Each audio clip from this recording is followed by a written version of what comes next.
Greetings, guys. Welcome back to my channel. My name is Monette, and this is my channel, Evolve with Monette. So good to share some energy with you today. For those of you that are new here, I am a professional intuitive empath, and we're going to jump right into the subject of the video today. We are going to do Law 2 of the 48 Laws of Power.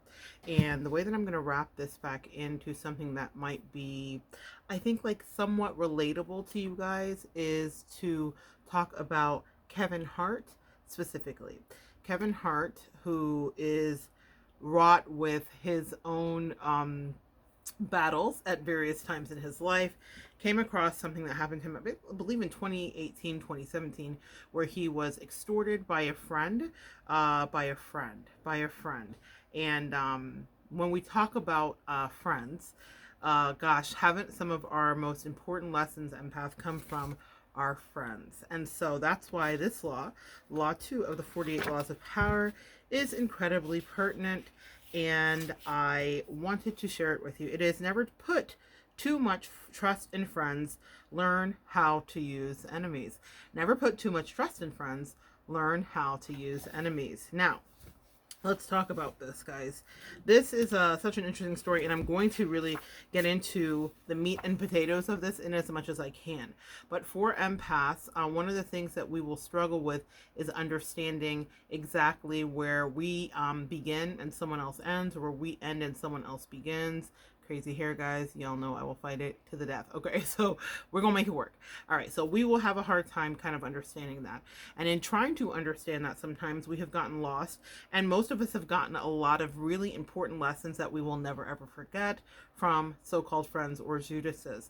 But if you pay attention to this law, the thing that you will understand and come to learn about it is that it is not it is not a thing that any of us escape. I think that we all get this lesson to one degree or another, because it is designed to sharpen us. One of the things that came out as I was reading for a client earlier was a guy honing his sword on a metalsmith, honing his sword. And one of the things that comes up about that is that it is so important to understand that iron sharpens iron, and even sometimes our friends can be our enemies, and they will sharpen us too.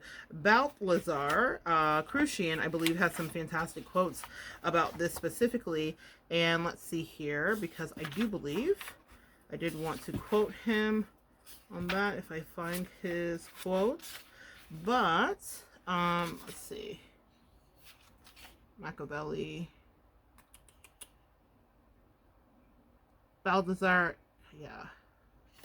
No. That's not it. I will find it for you guys, but here's the thing. Let's get into it. Never put too much trust into friends.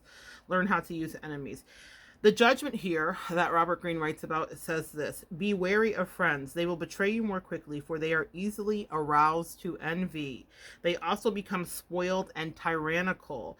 But hire a former enemy, and he will be more loyal than a friend, because he has more to prove. In fact, you have more to fear from friends than from enemies. If you have no enemies, find a way to make them. Now, again, I will hop back to something that I said from the first video. If you watch the first one from the first 48 Laws of Power, which that first one is never outshine the master, which is that every empath needs to know this. And a lot of us are used to this book being likened to the Narcissistic Handbook, but the truth of the matter is it just helps us to understand human nature. And one of the things that we struggle with as empaths at times is understanding human nature, is understanding when someone means us well, and is understanding how to sharpen our tool of intuition and hone that, so that we don't find ourselves in those very deleterious negative positions. Now, I'm going to go deep into this one, because while I have the example of Kevin Hart and his friend that betrayed him, who was, I have to say, to a certain degree exonerated after the trial.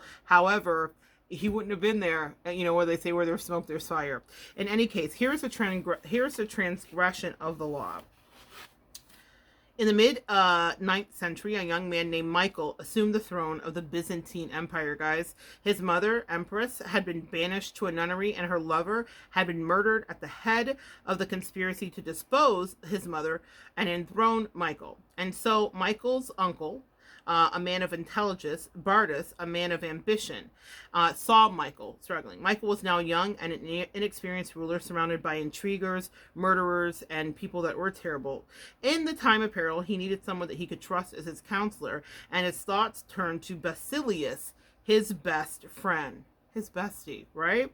So, Basilius had no experience whatsoever in the government and politics. In fact, he was the head of the royal stables, so he was literally cleaning horse poop.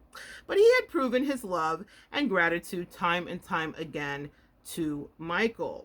They had met a few years before when Michael had been visiting the stables just as a wild horse got loose. Basilius, a young groom from the peasant Macedonian stock, had saved Michael's life. So he saved him from being trampled from the horse. Basilius, a young groom, the groom's strength and courage had impressed Michael, who immediately raised Basilius from obscurity of being a horse trainer and a poop shugger to the position of the head of the stables. He loaded his friend with gifts and favors, and they became inseparable. Basilius was sent to the finest schools in the Byzantine, and the crude peasant became a cultured and sophisticated courtier. Now Michael was emperor finally, and in need of someone loyal. Who better could he trust with the post of the chamberlain and the chief counselor than a young man who owed him everything? Here's a big tell about this, guys. People that you help, and if you are trying to help them and you're purposely trying to help them, will become either bitter, ungrateful, unless they're balanced and they're doing their work. They will become bitter, they will become ungrateful, and they will eventually turn on you. Not always, right? There are many of us that have appreciated help that we've gotten as empaths, but y'all, we are not always dealing with empaths. And as people that carry the light, what do we know about the light? The light attracts dark. You guys get it?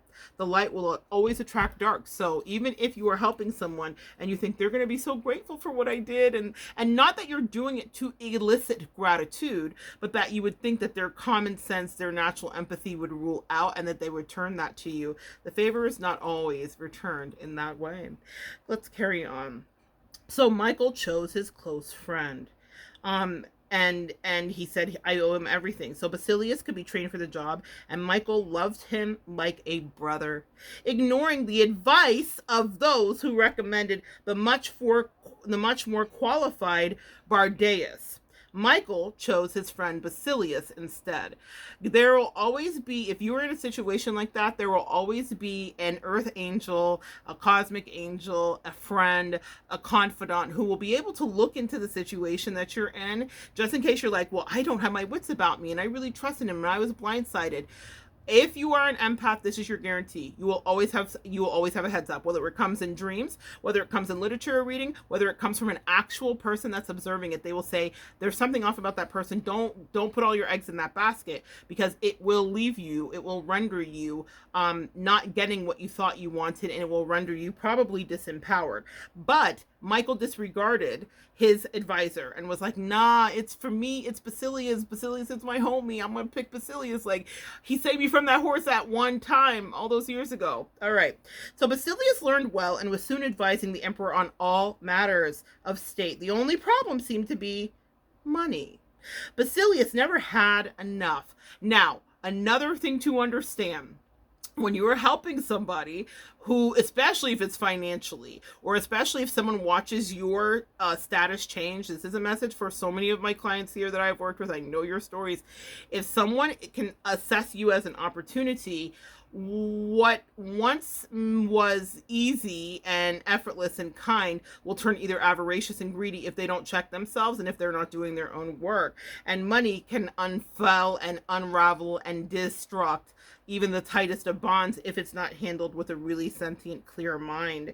So that was one of the things. And also, people that are coming from that place are coming with an ingrained poverty consciousness. Now, your poverty consciousness can take on a myriad of different forms. So it can be something that happens regarding actual finances, or the idea that you are able to have friendship or love or you name it. We all have various ways that a poverty conscious can manifest itself.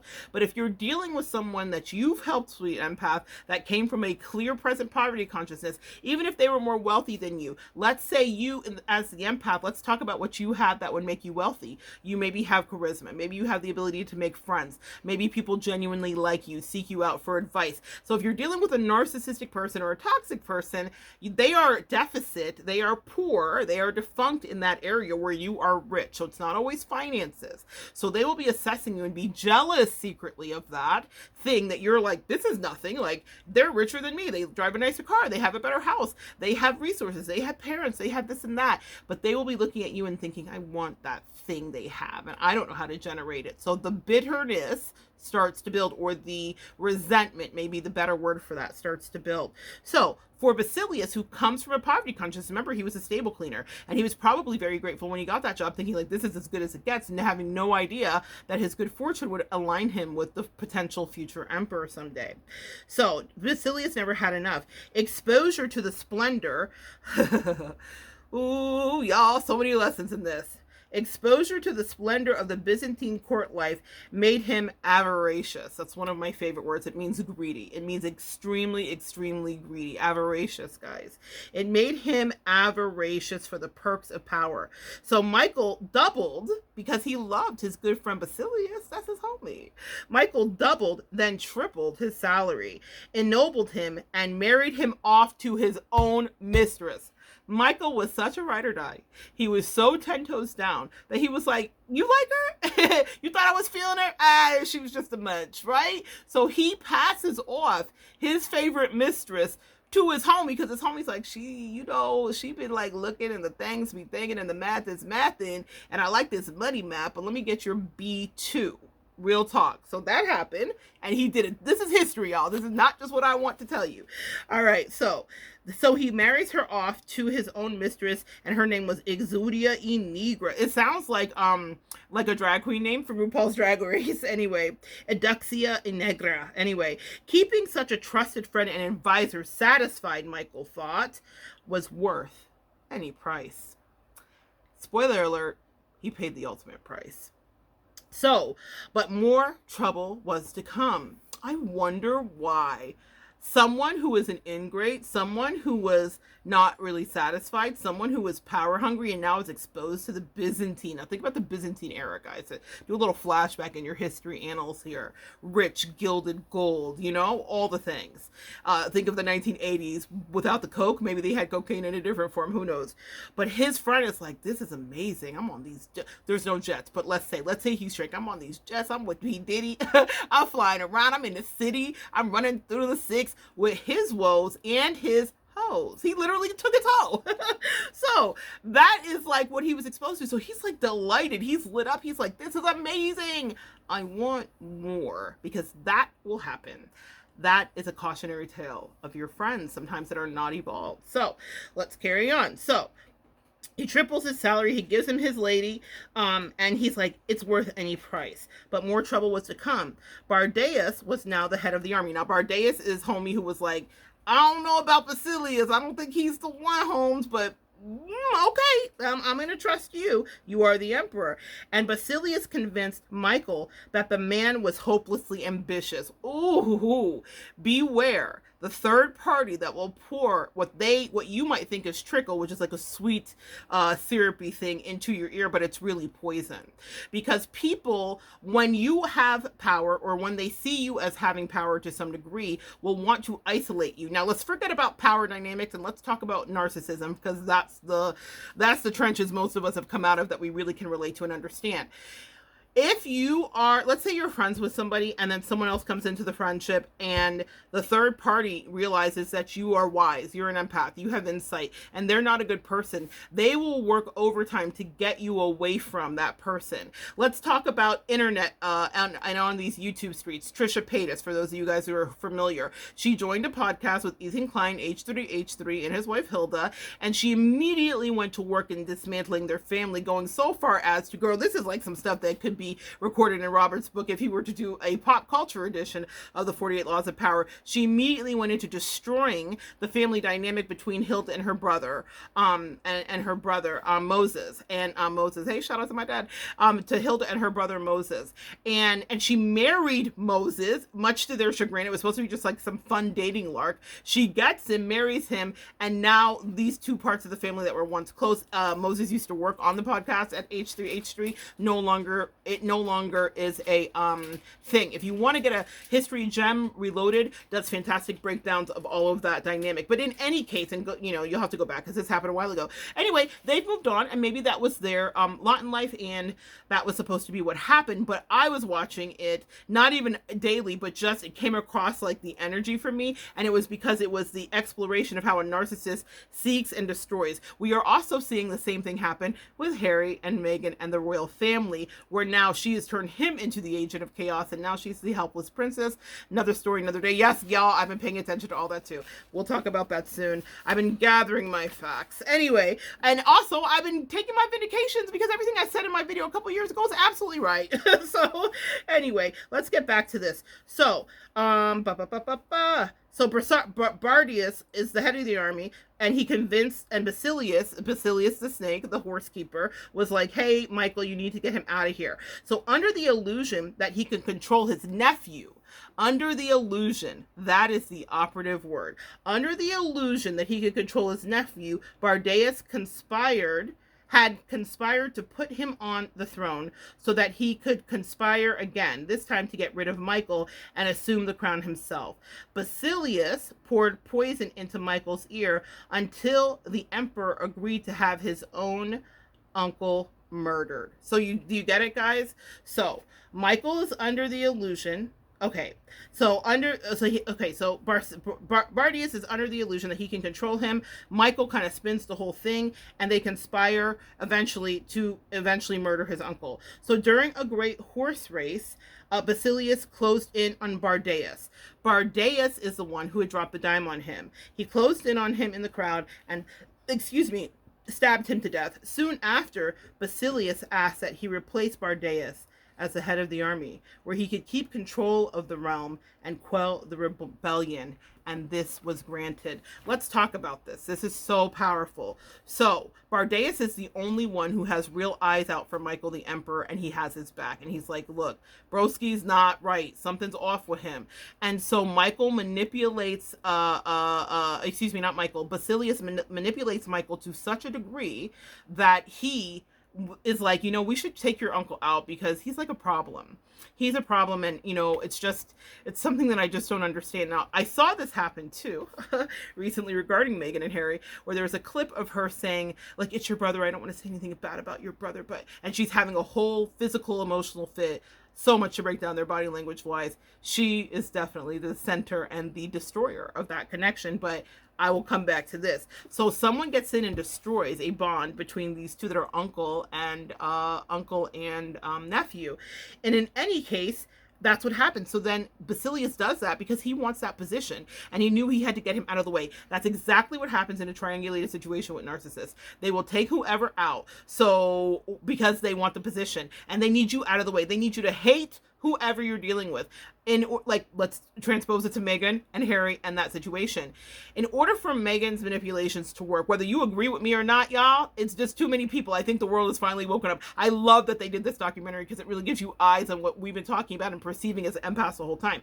But in order to really make sure that she had Harry in her clutches fully and Stockholmed him, his family needed to hate him. And so she had to turn him against him. And maybe he always had the bitterness. Y'all, we're seeing the petty before us on the pages. However, he had known and had the good enough sense to do what we all do, just keep our family stuff within our family, right? Not spread it as fodder and tabloid fodder across the world. But in order for her machinations to work, there must be implicit and absolute rejection and hate. And it's not even that they probably hate Harry, it's that they don't trust him, because that's also what happens. The third party will come in and cause dissension within the ranks. So many magical lessons here. So the wish is granted. Basilius, who had started from the bottom at the horses, now he's here, killed off uncle. uncle is now like, now I get this. The wish is granted. Basilius's power and wealth only grew from here. And a few years later, Michael in financial straits. So now the emperor is in financial straits because he has been handing out money like candy and being a real sweetheart and helping his kingdom and helping his family, his friend. So Michael, in financial straits from his own extravagance, asked Basilius to pay him back some of the money he had borrowed over the years. And to Michael, the emperor's shock and astonishment, Basilius refused with such a look of impudence and incredulity, that the emperor suddenly realized his predicament. The former stable boy had more money, more allies in the army and the Senate, and at the end, more power than the emperor himself. A few weeks later, after a night of heavy drinking, Michael awoke to find himself surrounded by soldiers. Basilius watched as they stabbed the emperor to death. Then, after proclaiming himself the emperor, he rode triumphant on his horse through the streets of Byzantine, brandishing the head of his former benefactor and friend, the best friend of his, and it was on the edge of a long pike, bobbing as he rode through the streets. Do you understand? This guy risked it all, including sacrificing ultimately and inevitably a family member to help this plebe ascend to power. And that person didn't give a single damn about his needs. He didn't care about repaying him. I recall when I had this happen in my life, and I've had it happen a few times, but there was a poignant time when a friend betrayed me that I had poured into to the level that Michael had poured into this friend, energetically, spiritually, emotionally, and then eventually I was beginning to do it financially as well. And I was so shocked, and that's why I'm here teaching this to you, that she would betray me to the manner that she did, for the shekels that she did, like a dummy. I was like, but wait, I have been here holding it down in the trenches for years. And it was in a moment of weakness that she had helped to strategize, orchestrate, and probe, because she was horrible and hateful and around people that had poured poison in there, but she was weak. Weak people will acquiesce to that. So that's not, you know, guys, when we talk about spinning the block, you have to decide the character of a person. That's not a block that could ever be spun for me in a real way, because once weak like that, to me, always weak. And I know the kind of strength I traffic in. Don't you, sweet empath? Let's talk about the interpretation. Michael the Third, the emperor, staked his future on a sense of gratitude. He thought wrong. He thought Basilius must feel for him. Surely Basilius would serve him best. He owed him, the emperor, his wealth, his education, and his position. Then once Basilius was in power, anything that he needed, that he felt like was best, was given to him, strengthening the bonds between the two men. It was only on the fateful day when the emperor saw that the impudent smile on Basilius's face was plastered and purposeful. That's when he realized that his deadly mistake was entrenched in the annals of history forever. He had created a monster. We understand that phraseology in our pop culture, yes? They created a monster. That is when you empower someone to become so happy with who they are, and you show them their traits. And empaths, we are so good at that. Specifically, y'all, can we talk? We're going to get into this human design. I keep teasing it. It's coming. Oh, I'm so excited. As a projector, if you're a projector here in human design, we're very good at identifying how to make someone great. But one of the things you have to go into it knowing is that you cannot expect a modicum of gratitude for that in a real way. Your job here is to empower people. And as empaths, forget about if you are not a projector, we help edify people. How many friends have come to you and had bad days? You're like, no, you're amazing. Or no, that boyfriend or girlfriend's not seeing you right. Or no, that boss isn't valuing you. And you empower them. I remember specifically with the Judas that I dealt with. And Judases are planned, and you sign up for them before you come in to ascend. So I have a video about that here. Go back and check out my video about Judas and why when you get a Judas, please rejoice, because it's coming. What comes next is a blessing. That's the truth. After you get betrayed by a Judas, you will be ascended and blessed for your pain and suffering. They will have karma, yada yada. But anyway, so one of the things to understand here about that is that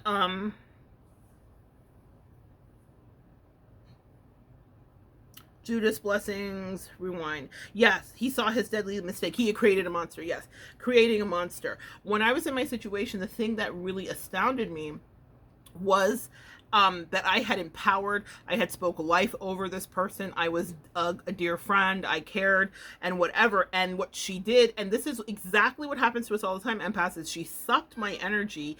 She sucked my personality. She single white female. She did a lot of weird, creepy stuff. And then was like, I don't need you. Like, I've got the sauce. Now, I always tell y'all, you got the sauce. You're the dressing. The only way that she could continue to manifest, create, and do well was in attachment to me.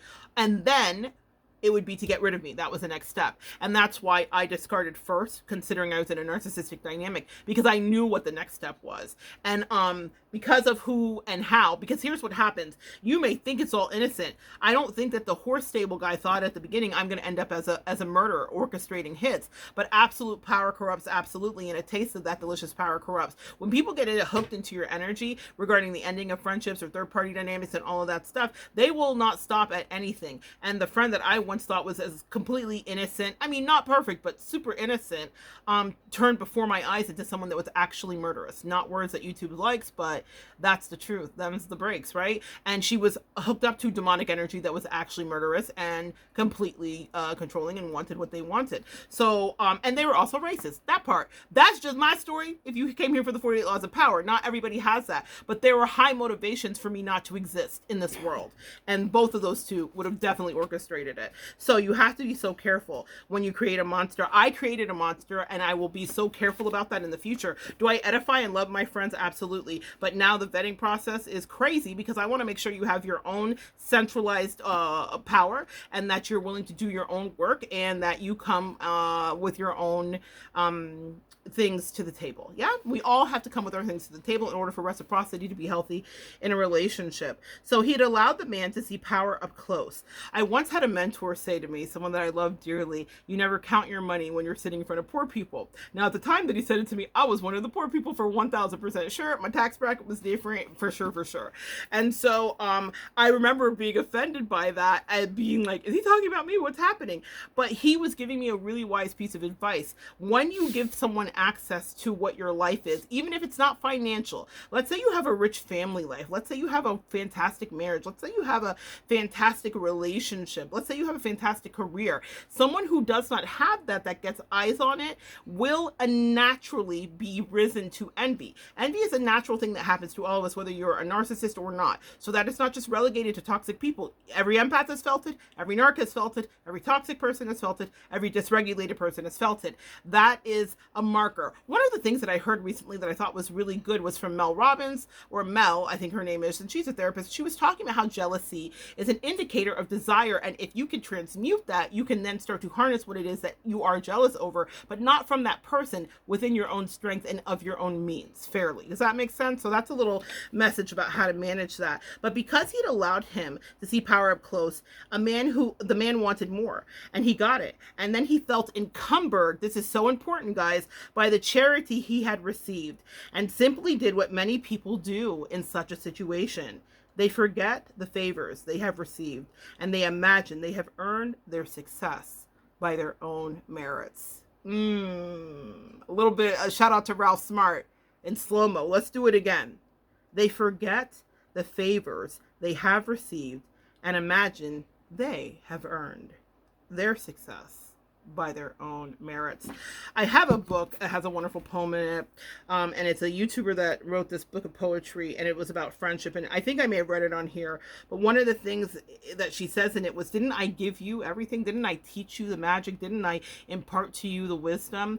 Yes, we do that, empath. Yes, we do that, Earth Angel. Yes, we do that, Starseed. But their memories are short, and we are fair, and we'll write the thank you note 10 years from then, and we'll never forget to say, you helped me so much here. You know, as I was going through transition, my bestie was so instrumental in loving on me and helping me and whatever, and I don't care if it's 15 years from now, that's something I'll thank her for. I have people that I may not be as close to today that were instrumental in listening to me sob and cry and whine and have pity parties when I was in my 20s.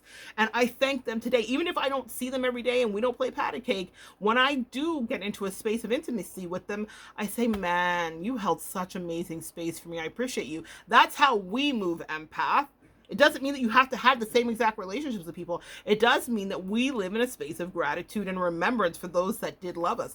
Those of us that we help, how quickly they forget. I'm thinking of SDF specifically. Hey, Sky, if you're watching, regarding the incredible favor you did for your sister, which was life-saving, that was so quickly forgotten when she was pressured by narcissistic energy around her. In any case, they forget.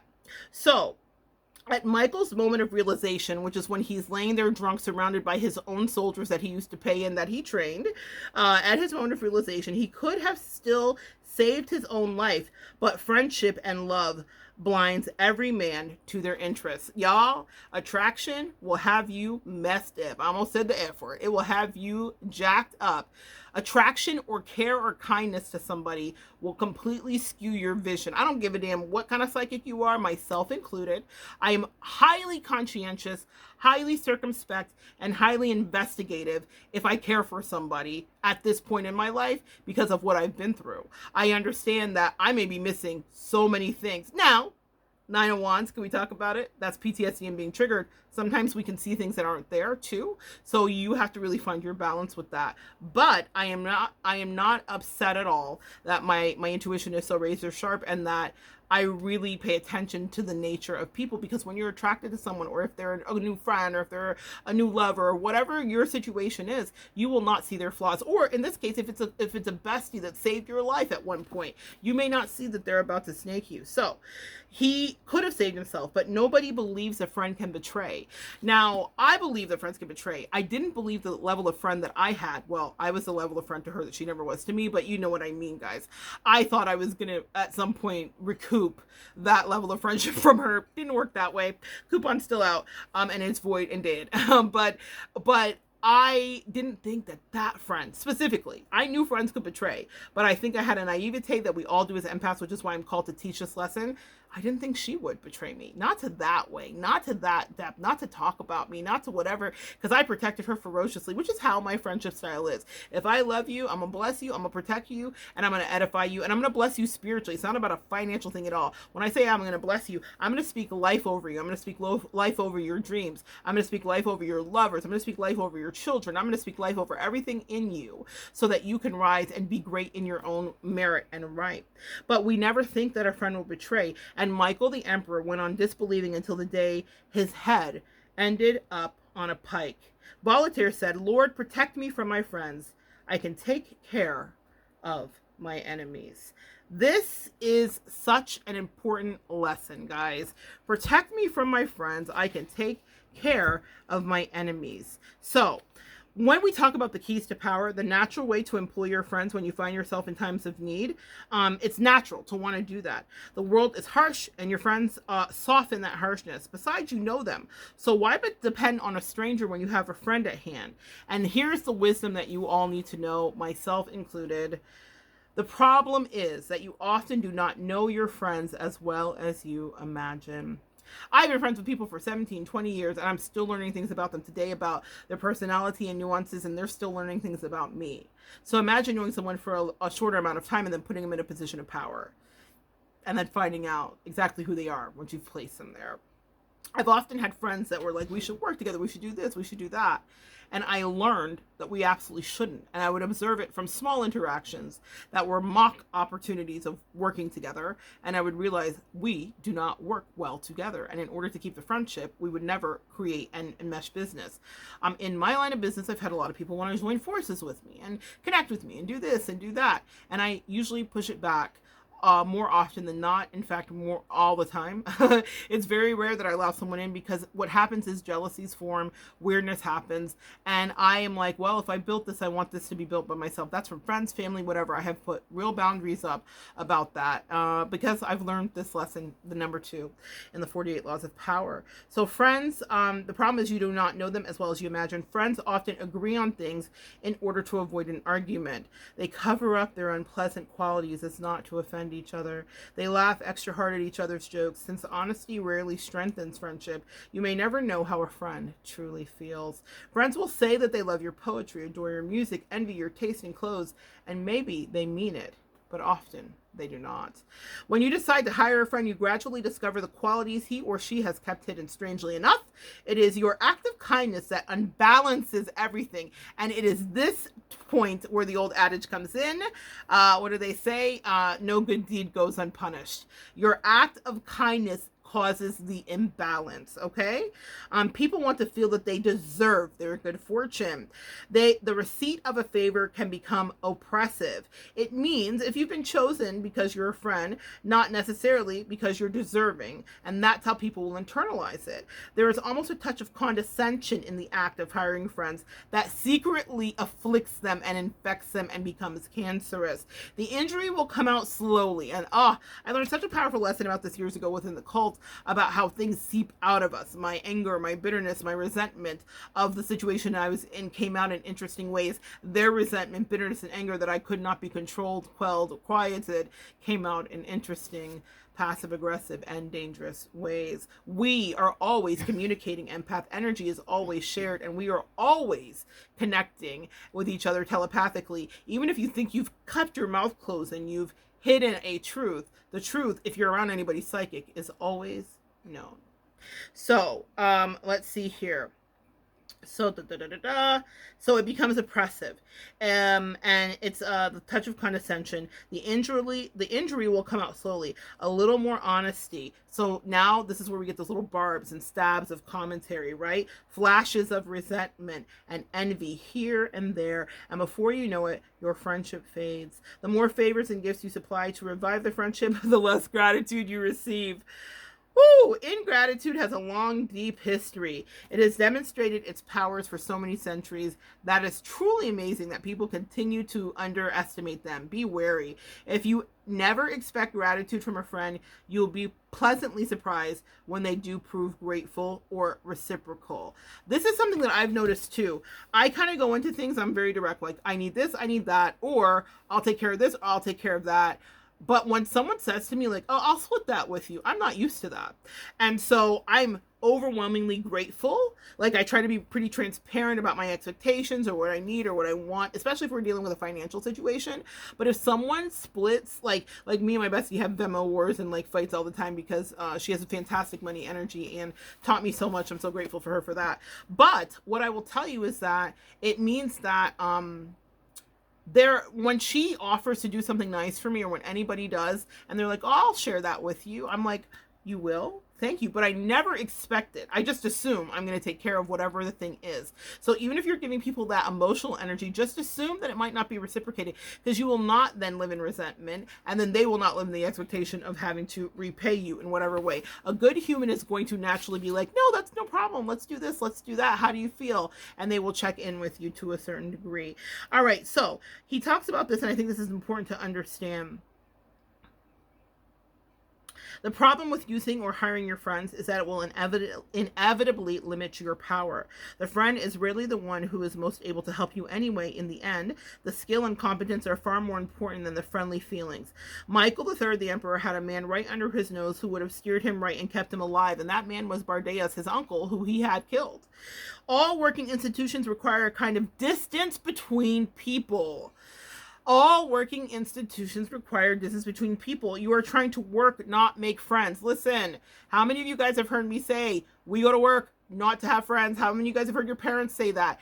Some of the stupidest things I've ever seen human adults do is really try to make friends with people at work. And that's not to say that out of, there's a small percentile of you that haven't kept a friend from work and continue to grow with them. But more often than not, y'all, can we talk? It's a hot mess. And usually you let these like cretins in, crabs in a barrel at your job, into your personal life, and they will start to use it against you, emotionally manipulate you, abuse you, and create all kinds of psychological drama, trauma, and issues that you need to therapize. So I watched people that were grown adults, and I've been like, what are you thinking? Like, this is the dumbest thing I've ever seen. I certainly have made friends with people at work, but I've always understood that. I don't know why. Not all of us do get that lesson, so no offense if you haven't. In any case, it requires a distance between people you're trying to work, not make friends, real or false. It only obscures the fact. The key to power, then, is the ability to judge who is best able to further your interest in all situations. Keep friends or friends for friendships, but work with skilled and competent. Work with the skilled and competent. Your enemies, on the other hand, are an untapped gold mine that you must learn to exploit. That's another lesson for another day. He highly recommends exploiting your enemies, meaning people that don't like you will actually work for you better than any friend ever would. And here's a little piece of advice from this prince, Niccolo Machiavelli. Niccolo Machiavelli. Any man who tries to be good all the time is bound to come to ruin among the great number who are not good. Hence, a prince who wants to keep his authority must learn how not to be good and use that knowledge or refrain from using it as necessity requires. It is better to be a warrior in the garden than a gardener in the war. That is one of my favorite quotes. As empaths, it is better to be a warrior in the garden. So think about you in the garden with all of your tools, and maybe you have a sword, and maybe you have the ability to wound someone, and maybe you have that beast that every empath has in them that will just eviscerate somebody, but you hide it because you were there gardening. No need to take out those tools to, cut your squash and to tend to your watermelon and to manage your honeybees. But when you were in the war and they see you as the gardener, maybe they underestimate you and don't understand, but you have the skill set of the warrior. It is better to be a warrior in the gardener than a gardener in the war. And that is exactly what Machiavelli is talking about here. Learn this shadow stuff. Know how to utilize it, because you will inevitably, as an empath, attract like a lighthouse darkness and people. Even if you think you passed every test, there will be another narc that's like, oh, you look delicious, I'd like to snack you. And you need to understand who you're dealing with and understand exactly how to maneuver around those people. So that's what I want you to understand here, guys, is that you are not subject to the fates of this. You can actually strategize and see this coming. Do not be blindsided to keep someone that you consider your bestie as the person that works with you fully directly, because they may not honor that unless they've done their own spiritual work. Let's say it's not your bestie. Let's just say it's a friend.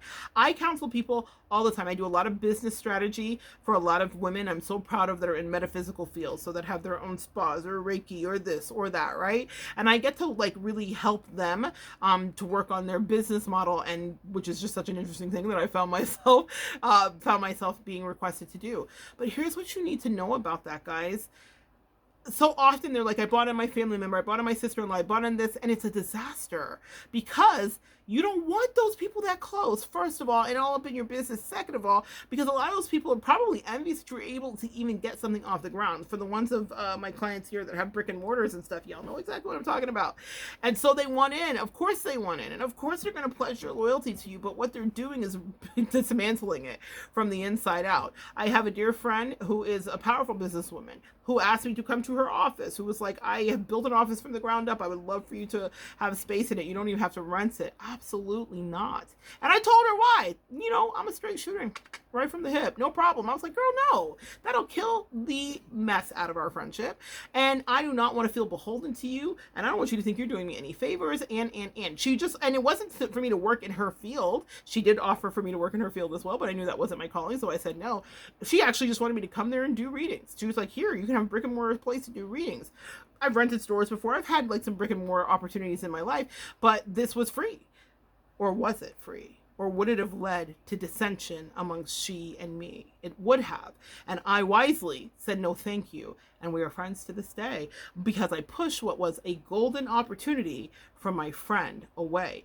Does that not mean she's not my friend? She is. It means that I understood the number 2 law of the 48 laws of power, which I will repeat to you one more again.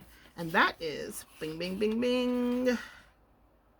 Never put too much trust in friends, and learn how to use your enemies. Maybe we'll follow up with learn how to use your enemies. I'm going to pull one card here. Interesting. Friendship, this is from Sun Tzu's The Art of War deck. Friendship makes you rich beyond measure. What is a friend? A friend is someone special in your life, someone who knows you warts and all. A friend, and that's why this is dangerous. So yeah, Sun Tzu's talking about the positive here, but when a friend knows you warts and all, it means that they can expose you warts and all. And so, a friend knows that you don't agree on everything all the time, but you still love each other. We can look up the word friendship in the dictionary, and the meaning really is only, but the meaning is only known in our hearts. Sun Tzu said, "We cannot enter into an alliance with a neighboring prince until we're acquainted with their designs. We are not fit to lead an army on the march unless we're familiar in the face of the country, its mountains and forests and pitfalls, precipices, its marshes and its swamps." What you need to know about that is your friend will know and study you, and that is exactly why they can also dismantle you. Let's wrap it with Kevin Hart. Kevin Hart had a friend who allegedly put a camera in his room while he was cheating on his wife, and then extorted him for money and millions of dollars, and they had to go to court, and it was a whole big thing.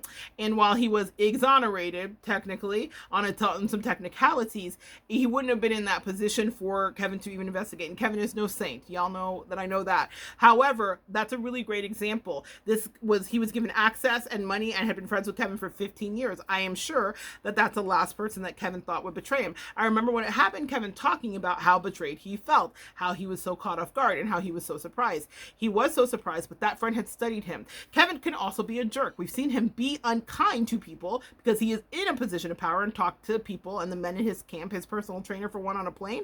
If you guys saw that clip, crazy. So that also engenders that ability to want to like get someone back, because we are human, and beyond that humanity is this dark lower vibrational shadow energy that traffics in demonhood. We all can be that. Know who your shadow is so that you can really live in your light, because empaths, all that love and light BS, that's nice, but it's not all the truth. And anybody that pretends and postures that it is will find themselves on the opposite end of many blades, betrayed by many men, because you underestimated the darkness in them, and you also underestimated the darkness in you to be able to see that there was darkness in thee. Does that make sense, y'all?